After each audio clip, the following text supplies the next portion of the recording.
Айла, шынды ма мынау? Мынау қағып өлтіреді ғой адамды. Киінді аяқ киіміңді. Думаю, что за парочка? Оказывается, наша Сарочка! Аман, ойбай! Сен ба? Жаным-ау, қалайсың, ау? Вообще өзгермепсің, Қойшы өтір қайттан. Сен бала күнде құшақтап көтере алмасаң, әлі көтере алмайтын сияқтымыз ғой. Қойшы. Мынау кім еді? Мен мынаны танимын ғой, мынау біздің кейін оқыған анау.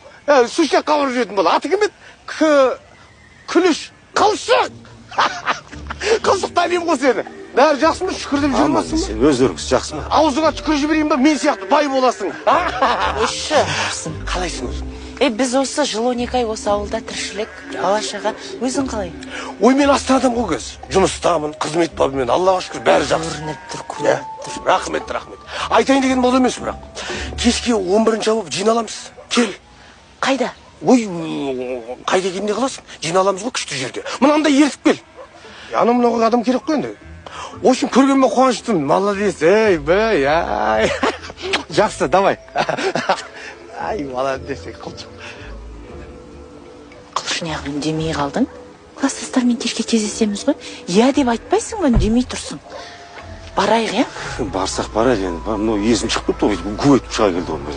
Енді ол ауылда айдап үйренбеген шығар енді. Бапты жүр кеттік енді. Ұстамай ақ қойшы қолымды, ұстамай ақ қойшы. Неме сонша бетің сүйгізіп мезеді.